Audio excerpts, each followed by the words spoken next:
পোস্টে রাখছে, সে ভালো বেতন লাগবে বিদায়ী তারা দিচ্ছে। অন্য অনেক মানুষ আছে দিতে পারতো, তারা দিচ্ছে। তো যাক, বাকি সময়টা সে ভালোভাবে এসে আমাদের সাথে শেয়ার করবে। আর এই সাংবাদিক বাইরে আমার পাশেই আছে সবসময়।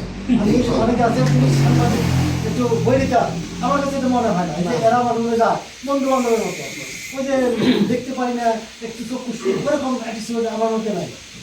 তুমি সব জায়গায় অ্যাজ ইউ দাও। আপনি আমার মধ্যে যদি হাজারও লাগলেও আমি চাই, আমার ভালো লাগলেও নাই, আমি কিছু মনে করি না। আমি খারাপ আমার কিছু থাকতেই পারে না, আমি একটু ভুল করতেই পারি, মানুষ তো ভুল তো হইতেই পারে। তো আমার কথা কাজ করলে ভুল হবে।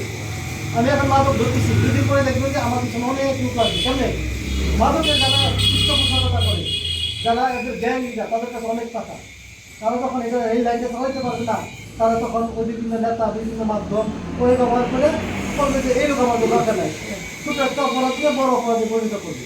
এই যে আমি অতীত ইতিহাসও দেখছি, আমি অন্য জায়গায় কাজ করছি, সবসময় আমি এই যে প্রায়োরিটিতে মাদক, আমার কথা মাদক থাকবে না, আমি আসি মাদক থাকবে না। ঠিক। এই যে আজকে 55 পিসি আবার সহ এখন 55 পিসি আবার সহ একজন গ্রেপ্তার, এই গত মাসে এই কাছাকাছি সব মাদকের চক্র।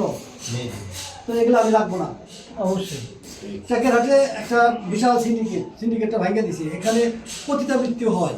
তো এরকম আপনাদের সমাজ কেন নষ্ট হবে, গ্রাম্য পরিবেশ কেন নষ্ট হবে, এটা হইতে দেবো না। অনেকে ওখান থেকে টাকা খায়, আমার কথা ওই প্রতিটা টাকা আমার খাইতে হবে, বন্ধ কর, আমার পতিতাবৃত্তি চলবে না, বন্ধ করে দিচ্ছি। মাদক বন্ধ করে দিব, এইসব অন্যায় অপকর্ম যেগুলো করে এগুলো বন্ধ করে দিব। সবশেষে আপনারা আমরা মিলামিশা সুন্দর একটা সমাজ গঠন করবো, এই চাই দাবি। ভালো থাকবেন সবাই, আসসালামু আলাইকুম। ধন্যবাদ আমাদের